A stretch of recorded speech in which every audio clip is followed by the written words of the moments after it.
Sometimes the scariest secrets aren't hidden by animals, they're hidden by people. Hello everyone. Before we begin today's story, I have a small favor to ask. Please hit subscribe and turn on the notification bell so you never miss our channel's new videos. It's quick, free, and the best way to support us in bringing you more dramatic stories. Your support means the world to us. Where are you watching from? Drop your city or country in the comments below. Thank you very much. The video was only 12 seconds long, but by sunrise, more than 8 million people had already watched it. At first, nobody could believe it was real. Thousands of comments flooded social media, arguing that the footage had to be fake, AI-generated, or some kind of publicity stunt. But experts who analyzed the clip all came to the same disturbing conclusion. The footage had not been altered in any way. The recording came from a security livestream inside the Westbrook Primate Research Center just outside Portland, Oregon.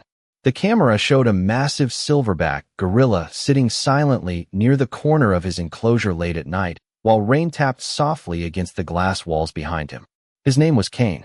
At 700 pounds and nearly 6 feet tall standing upright, Kane was considered one of the most intelligent gorillas ever observed in captivity. Researchers claimed he could recognize over 300 symbols, understand basic human commands, and even communicate emotions through touchscreen responses. But nobody expected what happened next. A little girl wearing a yellow hoodie suddenly wandered close to the enclosure while her mother argued with an employee several feet away. The child couldn't have been older than 8.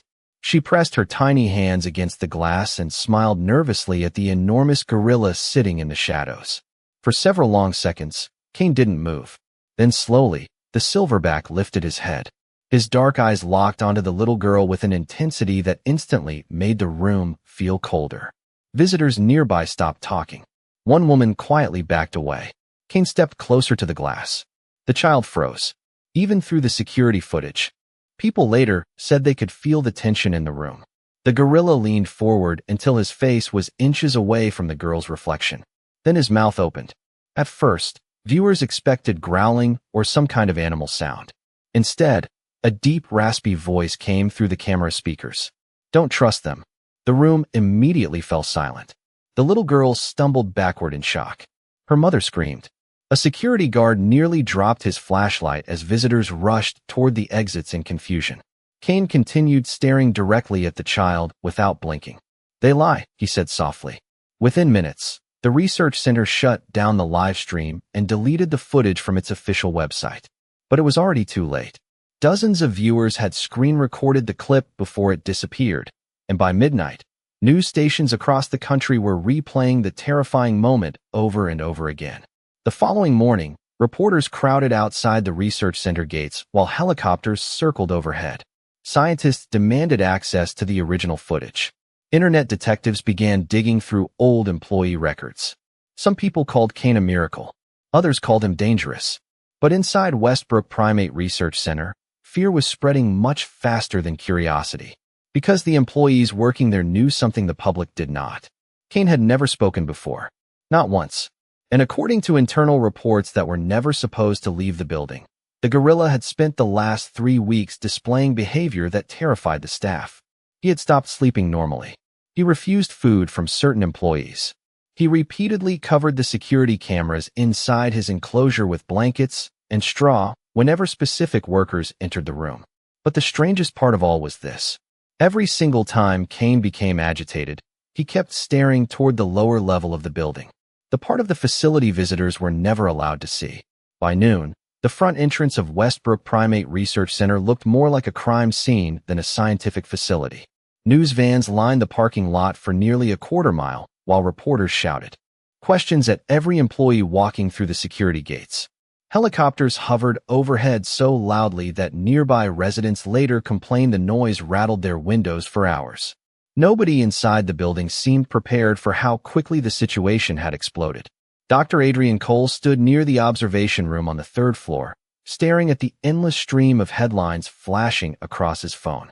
For 15 years, Adrian had dedicated his life to studying gorilla cognition and communication patterns, and during all that time, he had never once seen Kane display anything remotely close to spoken language. The official statement released by the research center claimed the video had been manipulated online by outside users, But Adrian knew that explanation was already falling apart. Too many people had witnessed the live stream in real time. Too many audio experts had confirmed the voice matched the exact acoustics of the room. Deep down, Adrian knew the public was asking the same terrifying question repeating inside his own head. If Kane really spoke those words, how was it even possible? Across the hallway, employees whispered nervously while avoiding eye contact with one another. Some looked frightened. Others looked angry. A few appeared ready to quit altogether. The center director, Harold Bennett, had ordered all staff members to surrender personal phones before entering restricted areas, claiming it was necessary to prevent more leaks to the media. That only made everyone more suspicious. Meanwhile, Claire Bennett sat inside her car outside the facility gates replaying the viral footage for what felt like the 100th time. Claire had built her career exposing corruption cases involving wildlife organizations, and something about this situation immediately felt wrong to her. It was not just the gorilla speaking. It was the reaction afterward. Research centers did not shut down entire networks over harmless misunderstandings. They did not confiscate phones. They did not erase internal server files overnight unless they were hiding something bigger. Claire zoomed in on the footage frame by frame until she noticed a detail almost nobody else had. Discussed online. Right after Kane whispered to the little girl, the gorilla briefly turned his head toward the back security door behind the enclosure. His eyes locked onto someone standing there in the shadows. The moment lasted less than 2 seconds before the camera feed cut out completely. Claire stared at the frozen frame carefully. The employee near the doorway wore a dark gray maintenance uniform and held what looked like a keycard in one hand. She could not see his face clearly, but Kane's expression changed the instant he appeared. The gorilla did not look angry. He looked afraid. Inside the facility, Adrian finally decided to ignore Harold's orders and visit Kane directly. The lower observation wing felt unusually quiet as he walked through the long concrete corridor carrying a clipboard and a bag of fruit. 2 armed security guards stood outside Kane's enclosure now, something Adrian had never seen before. When the heavy steel door opened, Kane sat silently near the far wall with his massive arms wrapped around his knees. The silverback looked exhausted. Straw and shredded blankets covered parts of the surveillance cameras mounted above him, just as the reports described. Adrian slowly stepped closer. "Kane," he said softly, "did you really say those words?" For several seconds, the gorilla did not respond. Then Kane lifted his eyes toward Adrian with an expression so human that it made the scientist's chest tighten. The silverback stood up slowly and walked toward the glass. One enormous hand pressed against the window between them. Adrian noticed fresh scratches covering the floor near the back corner of the enclosure, almost like Kane had been desperately trying to dig underneath the concrete during the night. Then the gorilla glanced toward the hallway behind Adrian and quietly spoke again. "She came back." Adrian felt the blood drain from his face. "Who came back?" he whispered. But before Kane could answer, the lights inside the enclosure suddenly shut off. Emergency backup lights flickered across the enclosure in dim red flashes as alarms echoed through the lower wing of the building. Adrian instinctively stepped backward from the glass wall. Security guards rushed into the hallway, shouting over one another.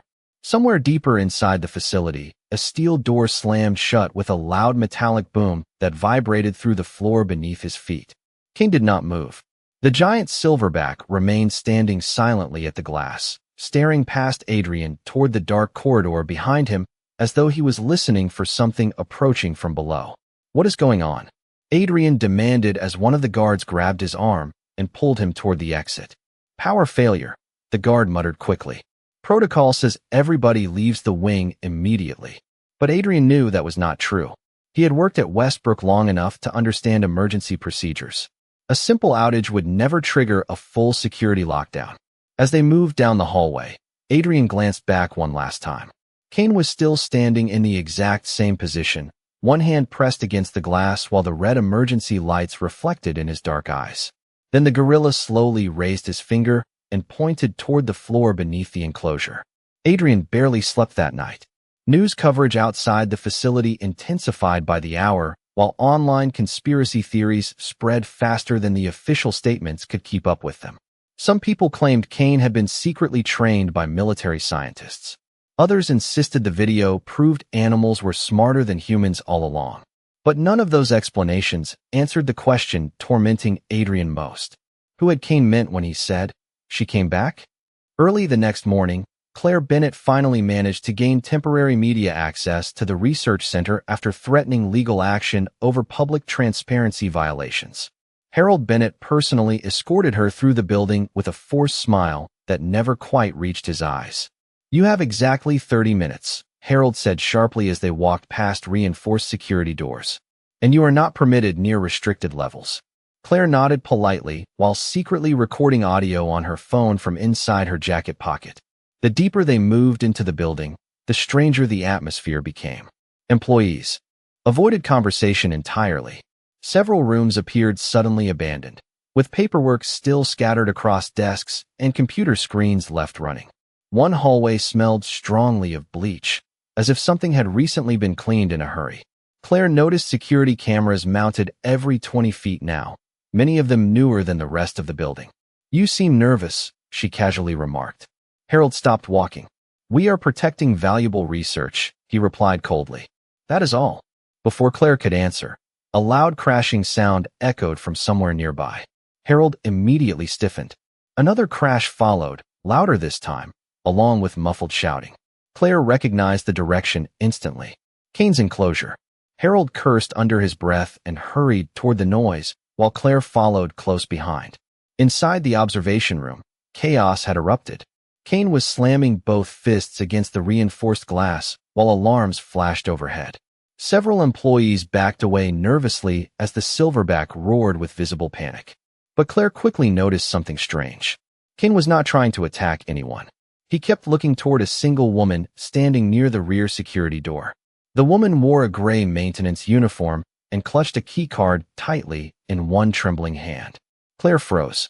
It was the same figure she had seen in the viral footage frame. The moment Kane spotted Claire entering the room, the gorilla suddenly stopped pounding the glass. Silence swept across the enclosure.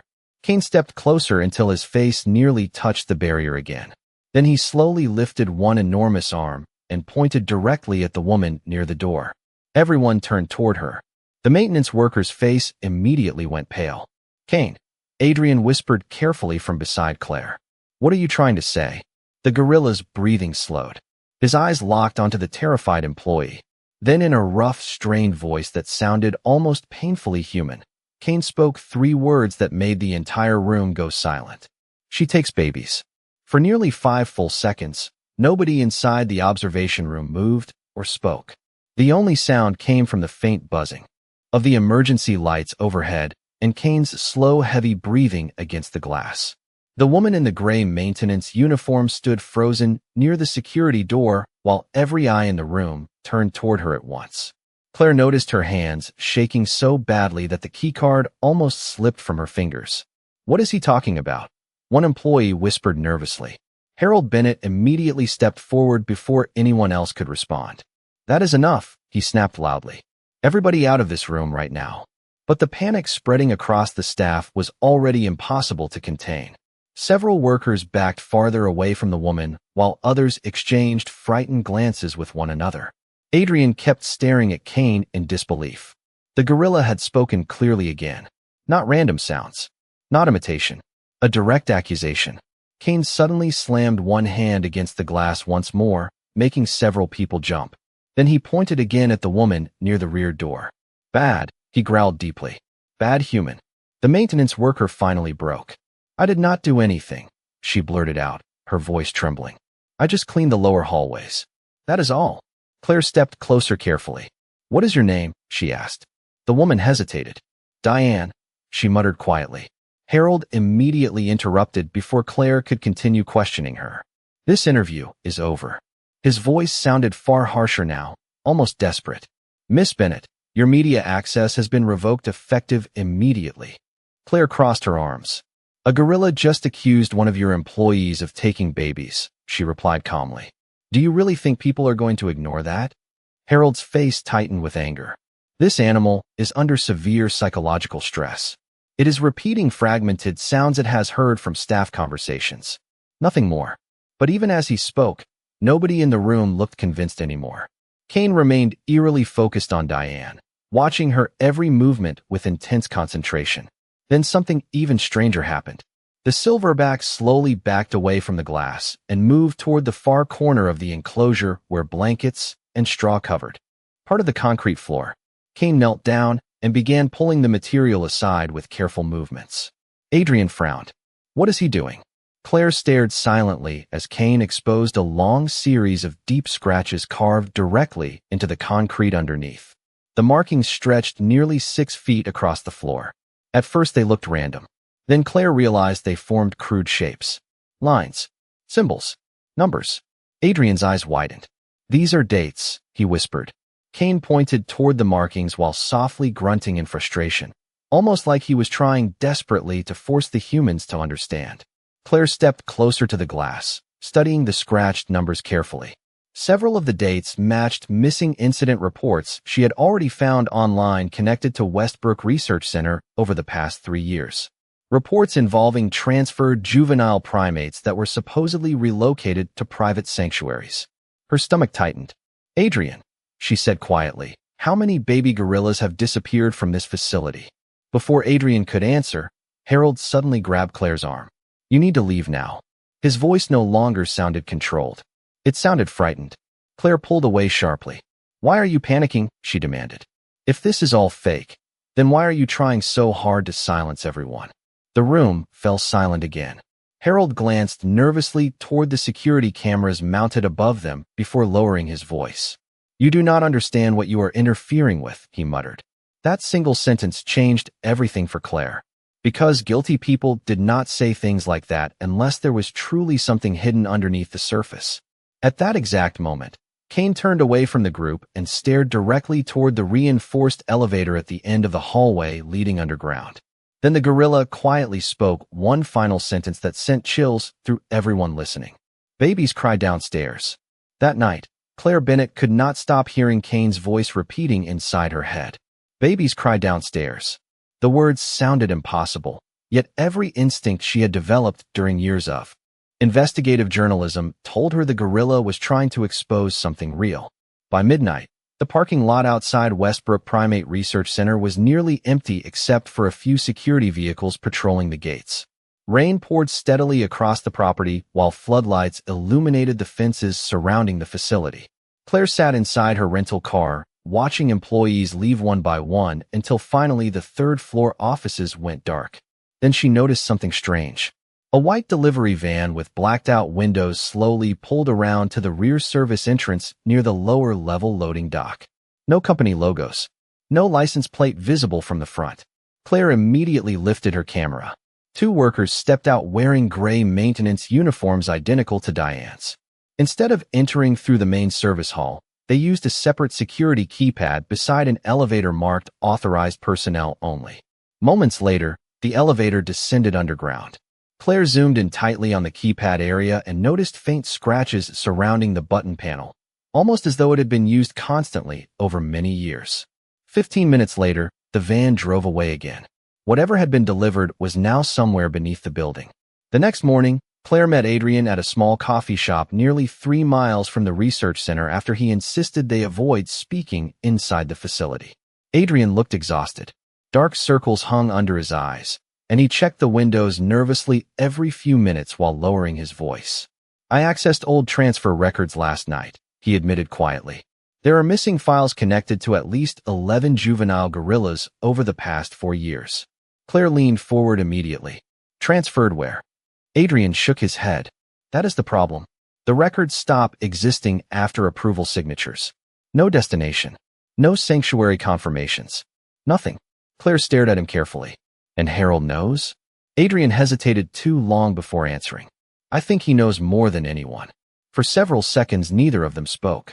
Finally, Claire pulled out printed screenshots from the viral footage. Look. At this, she whispered. Adrian studied the images closely. One showed Kane staring toward the maintenance worker. Another captured the gorilla pointing toward the underground elevator. But the final screenshot made Adrian's expression change completely.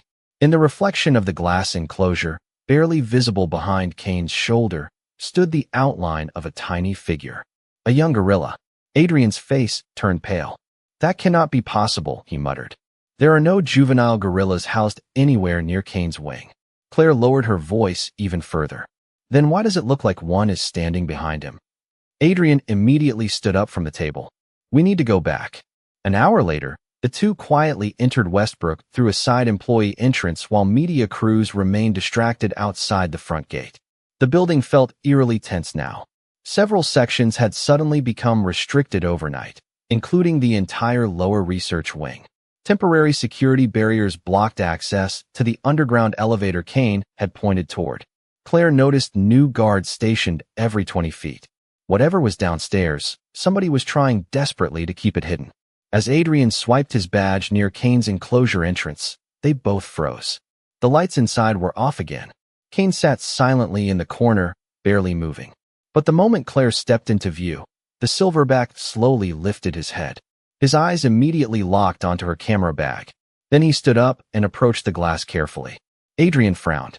He has never reacted to visitors like this before. Kane raised one massive hand toward Claire. Resting in his palm was a small object covered in straw and dust. The gorilla pressed it gently against the glass. Claire's breath caught instantly. It was a pink child's bracelet. Tiny faded letters across the plastic beads spelled one word. Lily. Claire carefully took a photograph of the bracelet through the enclosure glass while her mind raced with questions. The tiny pink beads looked worn and dirty, as if they had been hidden for a long time. Who was Lily? Adrian whispered beside her. Kane tapped the bracelet gently against the glass again, before lowering his massive hand. The silverback's eyes never left Claire's face. It felt less like an animal reacting randomly and more like someone trying desperately to deliver evidence before it disappeared forever. Claire immediately searched online missing persons databases from Oregon and Washington while standing outside the enclosure. Less than 30 seconds later, her stomach tightened. A result appeared from nearly 2 years earlier. Lily Parker, 8 years old, reported missing during a school field trip near Portland. Last seen wearing a yellow hoodie. Claire slowly looked back toward Kane. The same little girl from the viral livestream. Adrian, she whispered shakily. That child already disappeared once before. Adrian stared at her in disbelief. That is impossible. The girl in the video was here 3 nights ago. Claire turned the phone screen toward him. The resemblance was undeniable. Same blonde hair. Same hoodie. Same bracelet. Adrian's face lost all color. Then why was she back here? Before either of them could process the question further, footsteps suddenly echoed from the hallway outside. Harold Bennett entered the observation room accompanied by 2 armed security officers. The moment he saw Claire holding photos of the bracelet, his expression hardened instantly. You were instructed to stay away from this wing, he said coldly. Claire crossed her arms. Who is Lily Parker? For the first time since this nightmare began, Harold looked genuinely shaken. It lasted only a second before his expression reset into controlled calm. You are involving yourself in matters you do not understand, he replied quietly. Leave now. But Kane suddenly stepped forward again and let out a deep, distressed grunt. The silverback began pacing rapidly across the enclosure while repeatedly glancing toward the underground elevator down the hall. Adrian frowned. He is agitated again. Then Kane stopped moving entirely. His eyes locked directly onto Harold. Liar, he growled. The word hit the room like a gunshot. One security guard instinctively reached for his radio, while the other backed away from the glass. Harold's jaw tightened visibly. Sedate him, he ordered immediately. Adrian stepped in front of the guards. No, he snapped. Something is wrong here, and you know it. Harold lowered his voice. Dr. Cole, move aside. Claire noticed Kane becoming more desperate now. The silverback rushed toward the back corner of the enclosure and began clawing at the concrete floor again near the strange scratched markings. Dust and straw scattered everywhere as Kane pointed violently downward beneath his feet. Downstairs, he barked. Lily downstairs. Claire's heart nearly stopped. Harold, she demanded, what is under this building? The center director did not answer. Instead, he turned sharply toward the guards. Escort Miss Bennett off the property immediately. But before anyone could move, the entire building suddenly trembled from a loud mechanical thud somewhere underground. The lights flickered overhead. Then came another sound. Faint at first. Almost impossible to hear. A child crying. Every person in the room froze instantly. Claire slowly turned toward the hallway leading to the restricted elevator. The crying lasted only 3 or 4 seconds before cutting off abruptly, but it was unmistakably real. Adrian looked horrified. Even the security guards appeared confused now. Kane pressed both hands against the glass with urgent intensity. "Help," he said. "Please help." Claire did not wait another second. She bolted into the hallway toward the underground elevator before anyone could stop her. Adrian followed close behind while alarms immediately began echoing throughout the facility. Harold shouted for security to lock the building down, but panic had already spread too far. Claire reached the elevator keypad and noticed something strange immediately. Tiny fingerprints covered the metal surface around the lower buttons. Small fingerprints. Child-sized. Kane's voice roared through the hallway behind them one final time before the elevator doors slowly opened. "Hurry." The elevator descended slowly into the darkness beneath Westbrook Research Center while Claire struggled to steady her breathing. The metal walls vibrated softly around them as the floor numbers dropped lower and lower. B1, B2. Then, something strange happened. There was no B3 button illuminated on the panel, yet the elevator continued descending anyway. Adrian stared at the controls in confusion. "This level does not exist on the facility blueprints," he whispered. Claire tightened her grip on the camera in her hands. Somewhere above them, muffled alarms still echoed faintly through the building, but down here, everything felt unnaturally silent. The elevator finally stopped with a heavy mechanical thud. When the doors slid open, a cold, sterile hallway stretched out before them under dim fluorescent lights. Claire immediately noticed the smell. Antiseptic chemicals mixed with something older underneath. The air felt heavy, almost forgotten. Rows of locked steel doors lined both sides of the underground corridor, each marked only with faded numbers instead of names. Adrian stepped out slowly, staring around in disbelief. "I worked here for 15 years, he muttered. "I never knew this level existed." As they moved deeper into the hallway, Claire noticed tiny drawings taped beside one of the doors. Crayon pictures, flowers, smiling animals, childlike handwriting spelling out simple names. One drawing showed a huge gorilla holding hands with a little girl wearing a yellow hoodie. "Lily." Claire felt her chest tighten painfully. Suddenly, a faint sound echoed from farther down the corridor. Crying. Very soft this time, but unmistakable. Adrian looked horrified. They followed the sound toward a reinforced door at the far end of the hallway where a security keypad blinked red beside the frame. Through the small glass window, Claire froze. Inside the room sat 3 juvenile gorillas no older than toddlers huddled together beneath blankets. In the corner beside them sat Lily Parker herself. Alive. The little girl looked thinner than in the missing posters online, but there was no doubt it was her. The moment Lily saw Claire through the glass, she immediately stood up and rushed toward the door. "Please help us," she cried. Claire's hands shook violently as she tried the locked handle. "Lily," she whispered. "Oh my God." Adrian stared inside the room in total disbelief. "Why are there children down here?" Before Claire could answer, footsteps suddenly thundered from behind them in the hallway. Harold Bennett appeared with several armed security officers rushing close behind. "Step away from that door immediately," he shouted. Claire turned furiously toward him. "You kept a missing child hidden underground." Harold's face looked pale now, almost desperate. "You do not understand," he snapped. "The public would destroy this facility if they knew the truth." Claire pointed toward the terrified gorilla babies behind the glass. "What truth?" For several long seconds Harold said nothing. Then finally his shoulders sank as though years of pressure had suddenly crushed him all at once. "Kane was never the experiment," he admitted quietly. Adrian stared at him in shock. "What are you talking about?" Harold glanced toward Lily inside the room. "The project was about cross-species communication development. Emotional bonding, language adaptation between children and primates." Claire felt sick listening to him. Harold continued speaking rapidly now, almost trying to justify everything to himself. "Lily's mother volunteered her for the early research program years ago before disappearing from the agreement. We were supposed to terminate the trials, but Kane reacted differently than expected. He became attached to the children. Protective." Claire slowly realized the horrifying truth. Kane had not been warning them about random crimes. He had been trying to save the children and the baby gorillas hidden underground all along. Adrian looked completely shattered. "You used him," he whispered. Harold lowered his eyes. Kane learned language patterns much faster after bonding with Lily. Faster than any subject we ever studied. Inside the locked room, Lily pressed her small hands against the glass while the young gorillas crowded protectively around her legs. Then from somewhere above them came the deep, booming roar of Kane echoing through the ventilation system. Every person in the underground hallway froze instantly. The silverback sounded terrified. Then the emergency lights overhead suddenly shut off. Darkness swallowed the underground hallway as emergency backup. Sirens began echoing through the facility. For one terrifying second, nobody moved. Then red emergency lights flickered on overhead, casting the corridor in dim, pulsing shadows.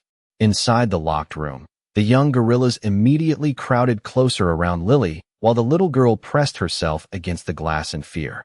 Claire could hear Kane roaring somewhere far above them through the ventilation system, the deep, desperate sound shaking the walls around them. Harold Bennett looked completely panicked now. "Seal the lower level," he shouted toward the security officers. "Nobody leaves this floor." But the guards no longer looked certain about obeying him. They had seen the children. They had seen the juvenile gorillas hidden underground. One of the officers slowly lowered his weapon and stared through the glass at Lily. "Sir," he said nervously, "what exactly is this place?" Harold ignored the question completely and reached for the security keypad beside the locked door. Adrian immediately grabbed his arm. "You are not taking them anywhere," he snapped. Harold shoved him away. "You do not understand what will happen if this gets out," he hissed. Claire stepped directly between Harold and the keypad. "It already got out," she replied coldly while raising her camera. "Everything is recording." Harold's face drained of color as he realized she had been filming the entire conversation. Somewhere above them, another loud crash echoed through the building, followed by screaming voices and running footsteps. Then suddenly, every monitor along the underground hallway flickered to life at once. Security camera feeds flashed across the screens, showing chaos erupting upstairs. Employees were evacuating. Reporters outside the front gates had forced their way into the lobby after hearing alarms. Police sirens now echoed faintly outside the property. But one camera feed froze everyone in place. Kane's enclosure stood completely open. The massive silverback slowly walked through the empty observation wing alone, while flashing emergency lights reflected off his dark fur. Despite the panic surrounding him, Kane was not acting aggressive. He moved with terrifying focus, almost like he knew exactly where he needed to go. Claire stared at the monitor in disbelief as Kane reached the underground elevator upstairs and placed one enormous hand against the doors. "He is coming here," Adrian whispered. A loud mechanical rumble immediately shook the hallway beneath them. The elevator had been activated. Harold suddenly lost control completely. "No," he muttered fearfully. "No, no, no." Claire looked at him sharply. "You are afraid of him now." Harold backed away from the monitors while sweat rolled down his face. "You did not see what happened after the language breakthrough," he whispered. Kane changed. He understood too much. The elevator cables groaned loudly somewhere inside the walls as the lift descended toward the hidden level. Inside the locked room, Lily suddenly stepped forward and pressed her hand gently against the glass. "Kane is not bad," she said softly through tears. "He was protecting us." Even the guards looked shaken hearing that. Then the elevator doors at the end of the hallway slowly opened. Kane emerged into the underground corridor beneath the red flashing lights. Every person froze instantly. The 700-pound silverback walked forward slowly, his eyes locked only on the locked room where Lily and the baby gorillas stood waiting. One security officer nervously raised his weapon, but Kane did not even look at him. Instead, the gorilla approached the glass door and gently rested one massive hand against it. Lily smiled through tears and placed her tiny hand against the opposite side. The juvenile gorillas immediately rushed toward Kane, making soft emotional sounds as they crowded near the door. Claire felt her throat tighten, painfully watching the scene unfold. Kane had not been trying to expose humanity out of anger. He had been trying to save his family. Adrian slowly stepped toward Harold. "How long?" he asked quietly. Harold lowered his eyes. 3 years. Adrian looked devastated. "You kept children and infant primates hidden down here for 3 years. Before Harold could answer, police voices suddenly thundered through the upper hallways above them. Someone upstairs had finally opened the facility to law enforcement. Kane slowly turned his head toward Claire, then back toward Lily. In a deep, exhausted voice that barely sounded human anymore, the silverback spoke one final sentence. Safe now. The story coming out of Westbrook Research Center dominated every television network in America for weeks. Helicopter footage showed police vehicles surrounding the property, while federal investigators escorted employees out of the building one by one.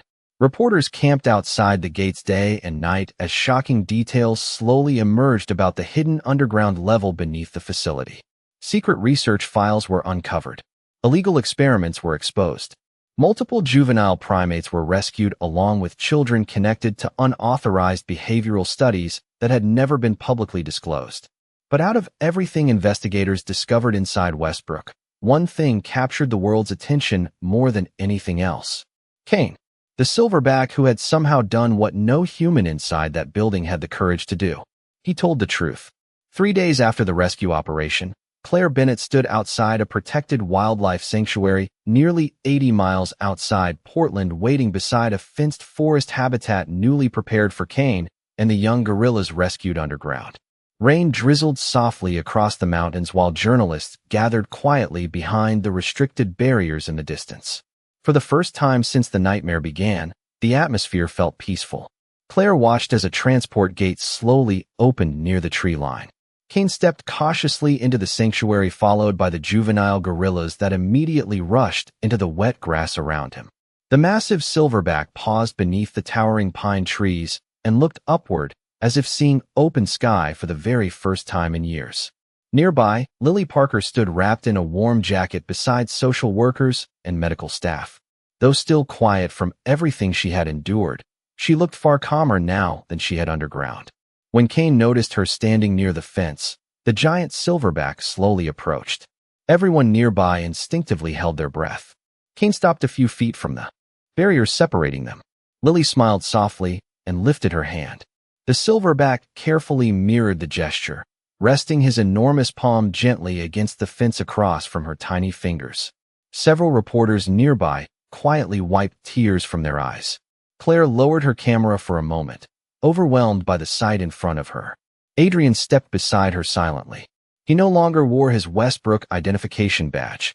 "I spent 15 years believing intelligence was the most important thing we could study," he admitted quietly. But Cain showed us something else entirely. Claire looked toward the silverback, standing protectively beside the younger gorillas. "What is that?" Adrian smiled sadly. "Compassion." Over the following months, public opinion about animal cognition changed dramatically across the country. Universities reopened ethical reviews involving primate research. New laws protecting intelligent animals were proposed in several states. Cain himself became the center of endless debate among scientists, psychologists, and linguists trying to explain how a gorilla had managed to communicate so clearly with humans. Some experts insisted he simply repeated learned phrases connected to emotional triggers. Others believed something far more extraordinary had happened inside Westbrook. But for Claire, the explanation no longer mattered. Because she had seen the way Cain looked at Lily underground. She had seen the fear in his eyes when the children were